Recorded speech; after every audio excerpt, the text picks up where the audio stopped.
Next topic हमारे पास क्या है कि हम किस तरीके से अब यहाँ पे जो है अकाउंटिंग ट्रीटमेंट करते हैं डिसोल्यूशन ऑफ फर्म की। अब हमें जो है 4 मेन अकाउंट्स बनाने पड़ते हैं इसके अंदर। जो फर्स्ट है हमारे पास रियलाइजेशन अकाउंट बनाते हैं, फिर हम पार्टनर्स का लोन अकाउंट बनाते हैं, पार्टनर्स का कैपिटल अकाउंट और कैश और बैंक अकाउंट बनाते हैं हम। ठीक है, तो जो है सबसे पहले तो जैसे हम पहले क्या बनाते थे, रिवैल्यूएशन अकाउंट बनाते थे। उसके अंदर हम देखते थे एडमिशन और रिटायरमेंट के टाइम पे कि जो हमारी असेट्स और लाइबिलिटीज है कि आज के टाइम में उनकी क्या वैल्यू है। अब रियलाइजेशन अकाउंट हम क्यों बनाते हैं, क्योंकि हमें अपनी फर्म का डिसोल्यूशन करना है, हमें फर्म जो है वो बंद कर देनी है। अगर हम फर्म को बंद करेंगे तो जितनी भी एसेट्स होगी उसको हम क्या करेंगे, सेल करेंगे, और जो हमारी लाइबिलिटीज है हमें उनकी क्या करनी है, पेमेंट्स करनी है। ठीक है, अब हम असेट्स को बेचेंगे तभी तो लाइबिलिटीज को पेमेंट करेंगे ना हम अपनी। ठीक है, तो हम यहाँ पे रियलाइजेशन अकाउंट में ये सब ट्रांसफर करते हैं। फिर हम बनाते हैं पार्टनर्स का लोन अकाउंट। अगर मान लो कि फर्म ने पार्टनर से लोन लिया हुआ है तो उसकी वो भी पेमेंट करेगी और उसके लिए अलग से हम सेपरेट अकाउंट बनाते हैं, वो हम रियलाइजेशन अकाउंट के अंदर नहीं लिखते। आगे क्या है, पार्टनर्स का कैपिटल अकाउंट। पार्टनर्स के कैपिटल अकाउंट में जो भी रिजर्व्स वगैरह है वो सब हम ट्रांसफर कर देते हैं, या फिर जो भी हमारे लॉसेस होते हैं वो सब हमने उनसे कवर करने हैं, वो सब देखते हैं। कैश और बैंक में हमारे पास जो यानी कि जो जितनी भी इनकम हमारे पास रिसीव हुई है वो लिखते हैं, और जितने भी हमारे पास से खर्चे हुए वो लिखते हैं। और हमारे जो क्वेश्चन का हमें पता कैसे लगता है कि सही हुआ है गलत, इन दोनों जो भी दो साइड होती है इसकी, डेबिट और क्रेडिट, दोनों का टोटल क्या आना चाहिए, इक्वल आना चाहिए। तो इसमें तो मेन बात ये है। तो सबसे पहले हम इसका फॉर्मेट समझते हैं, रियलाइजेशन अकाउंट का क्या होता है, किस तरीके से बनाते हैं, क्या इसकी जर्नल एंट्रीज होती है।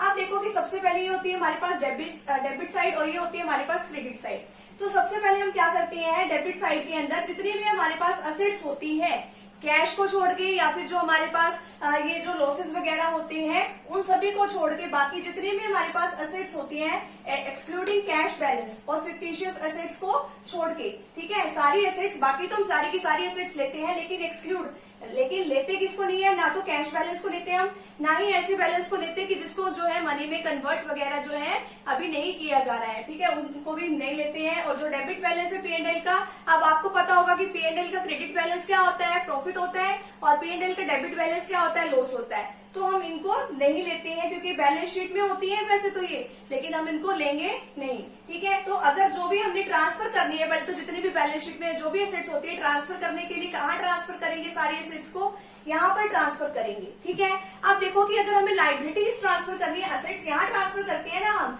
बैलेंस शीट से, अब लाइबिलिटीज जितनी भी होती है हमारी वो हम क्रेडिट साइड में करते हैं। ये डेबिट साइड होती है, क्रेडिट साइड होती है ना, पर्टिकुलर अमाउंट, ये क्रेडिट साइड में सारी की सारी लाइबिलिटीज ट्रांसफर कर देते हैं, लेकिन जो है रिजर्व्स वगैरह जो होते हैं वो हम ट्रांसफर नहीं करते, ना ही जो है P&L का क्रेडिट बैलेंस क्या होता है, प्रॉफिट, ना वो करते हम इसके अंदर। ठीक है, अब देखो कि अगर हमारे पास जो भी एसेट्स होती है, कई एसेट्स पे हम प्रोविजन बना के रखते हैं, तो जो प्रोविजन है वो हम असेट्स के साथ जो है यहाँ पर नहीं लिखेंगे, इसके अंदर सिर्फ हम ग्रॉस वैल्यू लिखेंगे। जैसे कि डेटर्स के साथ प्रोविजन होता है ना, तो डेटर्स की जो वैल्यू है वो तो हम लिख देंगे यहाँ पे एसेट साइड में, लेकिन जो उसके रिगार्डिंग जो प्रोविजन बना हुआ है उसको हम कहाँ पे लिखेंगे, उसको हम यहाँ पे क्रेडिट साइड में लिखेंगे। जितना भी प्रोविजन बना हुआ है आपका वो सारा यहाँ आ जाएगा, चाहे प्रोविजन फॉर डाउटफुल डेट्स हो या फिर प्रोविजन किसी भी तरीके का हो, डेप्रिसिएशन का हो, मशीनरी का हो, जो भी है, लिखना कहाँ पे है, हमें यहाँ पे लिखना है by provision on my assets.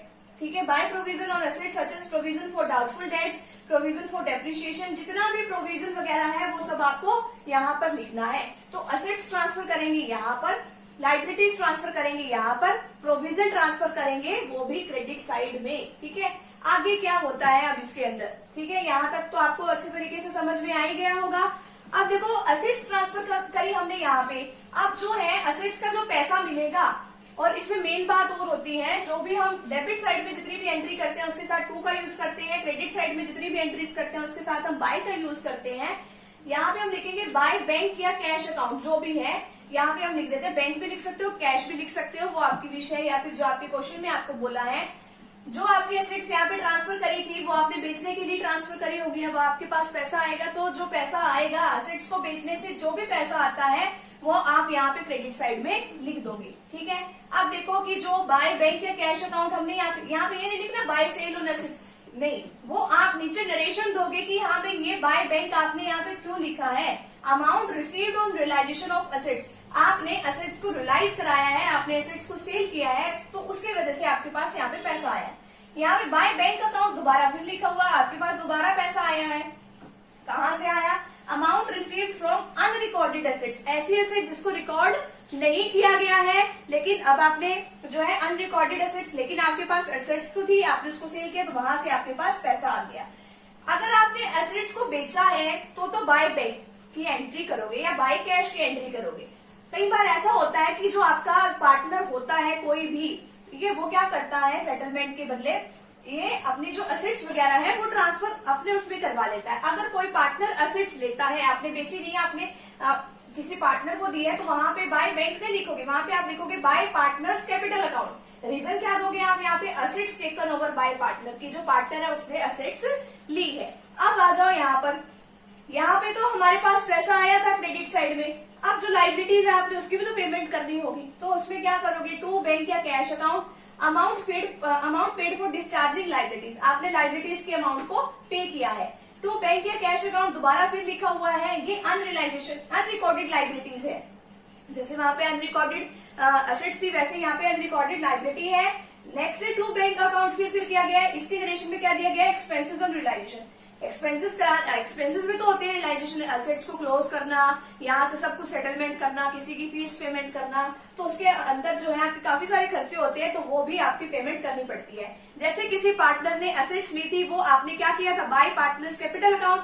अगर ऐसे ही लाइबिलिटीज कोई पार्टनर टेक ओवर कर लेता है तो हम उसके लिए क्या लिखते हैं? To partners capital account, liabilities taken over by the partner. ठीक है, अब देखो कि अगर मान लो कि जो है आपने क्रेडिट साइड का टोटल कर दिया, डेबिट साइड का टोटल कर दिया। अगर क्रेडिट साइड का टोटल जो है डेबिट साइड के टोटल से ज्यादा है, मान लो इसका टोटल आया 2000, इसका टोटल आया 1000, ठीक है, इसका कम आया ना। अगर जो है क्रेडिट का टोटल ज्यादा होता है डेबिट के टोटल से, तो हमें प्रॉफिट होता है, तो वो प्रॉफिट हम पार्टनर्स में बांट देंगे, टू पार्टनर्स कैपिटल अकाउंट। अगर इसके अपोजिट हो जाता है, डेबिट साइड का टोटल खर्चा ज्यादा हो जाता है और इतने पैसे हमारे पास आते नहीं है, तो हमें क्या होगा? लॉस होगा, वो भी हम उसमें ट्रांसफर कर देंगे बाय पार्टनर्स कैपिटल अकाउंट में। नरेशन लिख देंगे for transferring loss on realisation. अब बात आती है कि आप इसकी जर्नल एंट्रीज किस तरीके से करोगे। बिल्कुल सिंपल सा तरीका है। रियलाइजेशन अकाउंट के डेबिट में जितनी भी आइटम्स है, उसकी वजह से आपका रियलाइजेशन अकाउंट क्या होगा? डेबिट होगा। ठीक है, जितने भी आइटम्स जो है आपकी क्रेडिट साइड में है, उसकी वजह से रियलाइजेशन अकाउंट क्या होगा? क्रेडिट होगा। अब देखो, सबसे पहले रियलाइजेशन अकाउंट डेबिट लिख दो। यहाँ पे क्या लिखोगे? अब आपने डेबिट में तो लिख दिया, क्रेडिट साइड पे क्या लिखोगे? टू एसेट्स या फिर टू सेंड्री एसेट्स आप यहाँ पे लिख दोगे। आपने ट्रांसफर करी है। नेक्स्ट हम इसमें क्या करेंगे कि जो इसमें क्या होता है कि जो भी क्रेडिट साइड में जो आपकी एंट्रीज होती है रियलाइजेशन अकाउंट, उसमें क्या होता है? क्रेडिट होता है। तो हम क्या करेंगे? Liabilities account debit to realisation account. तो इस तरीके से डेबिट और क्रेडिट में ऐसे एंट्रीज होती हैं। तो अभी आप यहाँ तक का स्क्रीनशॉट ले लीजिए।